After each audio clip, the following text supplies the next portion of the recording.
Hey, don't tell anyone, but I'm actually an alien psychic time traveler, here to keep an eye on God.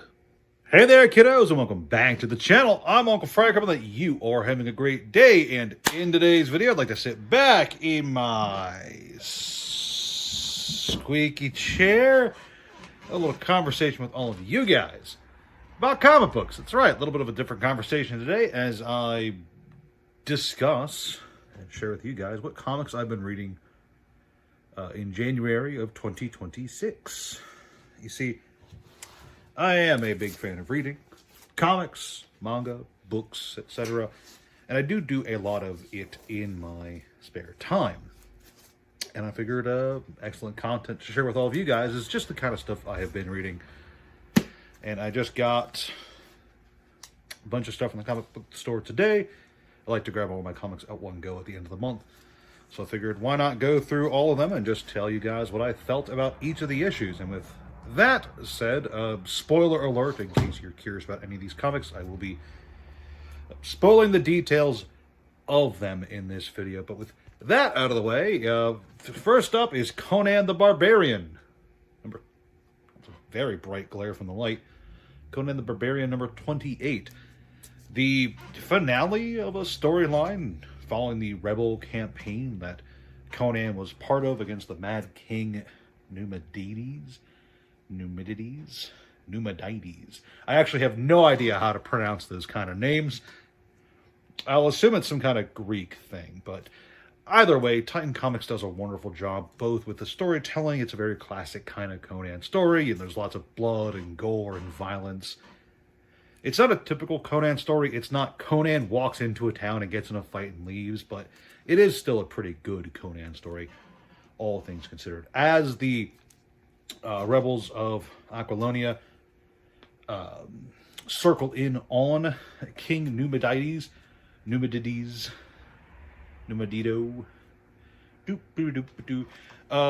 talks start happening of who's going to be the next king. Obviously, Conan's lord, Count Trocero or Trocero, he wants to be the next king, obviously. Conan's his general, Conan is leading his armies in the rebellion, but basically nobody else agrees with him. They're either vying for Conan to become king or trying to convince Conan that they should be king. Trocero is not really part of the equation, but the issue does end with the army breaking into the Aquilonian capital, defeating and slaying King Numidides. Conan strikes him down, cuts off his head, I believe. And it ends with a nice suspenseful moment as people wonder who's going to be the next king, but everyone already knows it's Conan. He reaches down, grabs the crown, puts it on his head, and that's how the issue ends. And I thought it was pretty good, all things considered. King Conan is always a pretty important part of the character, and I don't think there's any real doubt that there's still epic adventures ahead for him. Magic the Gathering Untold Stories Elspeth is the story of Theros Beyond Death. They didn't tell it to us the first time around when the set first came out. So now Dark Horse Comics is releasing a whole comic line dedicated to telling us the story. Issue 2 continues the tale. And it's actually largely just about other denizens of the Theros underworld, Therosian underworld, discussing Elspeth's exploits.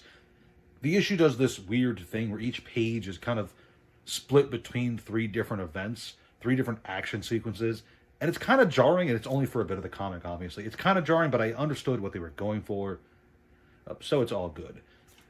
This issue is a fairly simple story. It cuts away a bit to Clothis, the goddess of fate, created for the Theros Beyond Death storyline, creating her warriors of fate who go to drag escapees back into the underworld.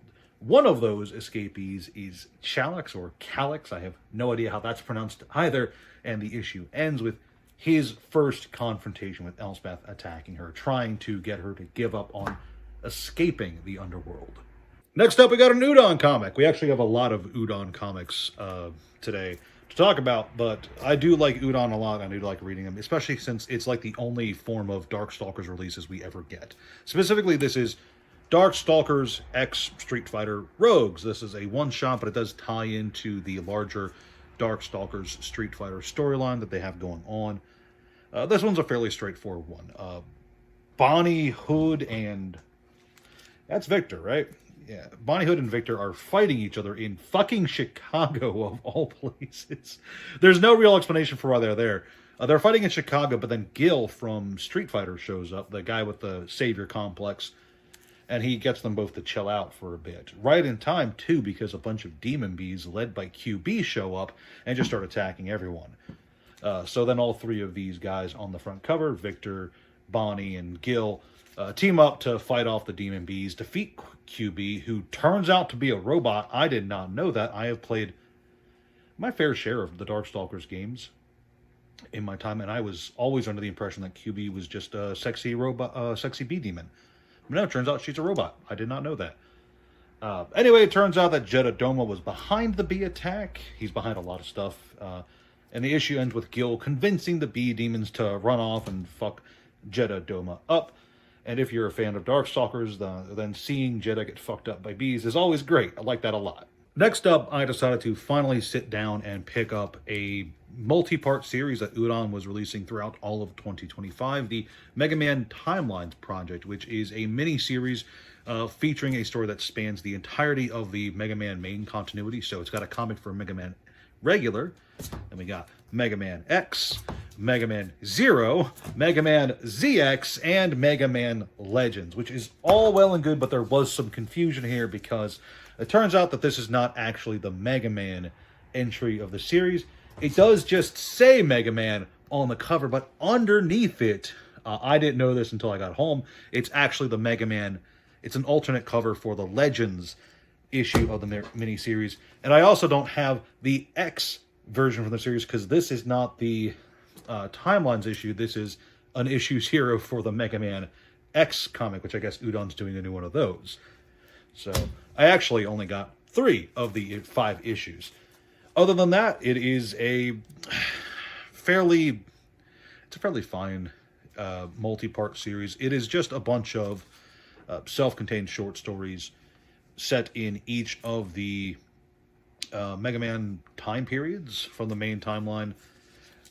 None of them seemed to have anything really to do with one another, except for the fact that there was a Met, which is the little helmet robot from the first video games. There was a little Met running around in each of the issues, so I guess that was like the unifying element. Maybe it's explained better in the first issue or the second one, but yeah. And I also found out that there's a new X series coming out soon, so I guess I'll be reading that at some point. I do like Mega Man quite a bit. I haven't played any of the games in forever. What is my favorite Mega Man game? Is it Z4? I do like the Mega Man Zero games quite a lot. It's that or Star Force, because I do like Star Force a lot too.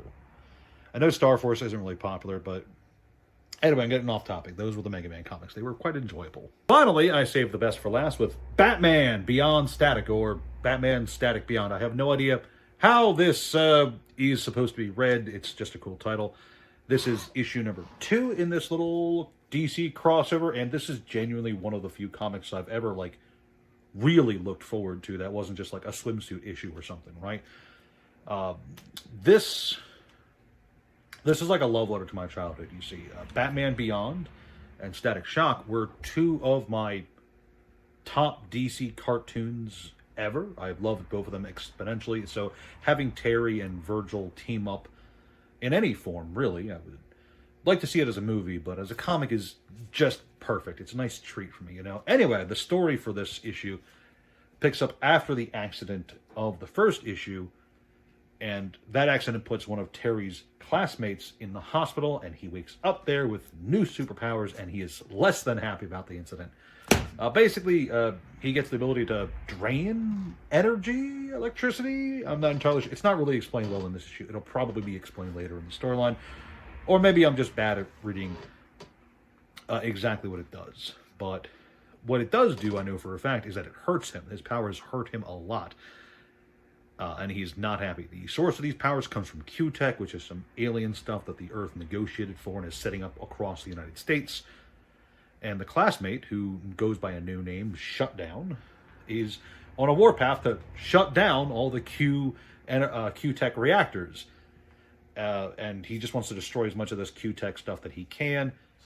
Terry manages to figure out what he was doing, where he's going. He warns Virgil, who is Static Shock, as an adult. Static Shock, of course, tells Terry, hey, Batman, just stay in Gotham. You're not wanted here. And Terry's like, no, I do what I want because I'm Batman. And flies off to go get his part in the fight. Shutdown does put up quite the fight. Knocks out some other superhero who's I'm not familiar with. And then he and Static get into a fight before Batman Beyond shows up. And then the comic issue ends with Shutdown doing something that pulls off electricity in many major cities, including Metropolis, Neo Gotham, etc. Overall, really cool. I just like seeing these two characters together.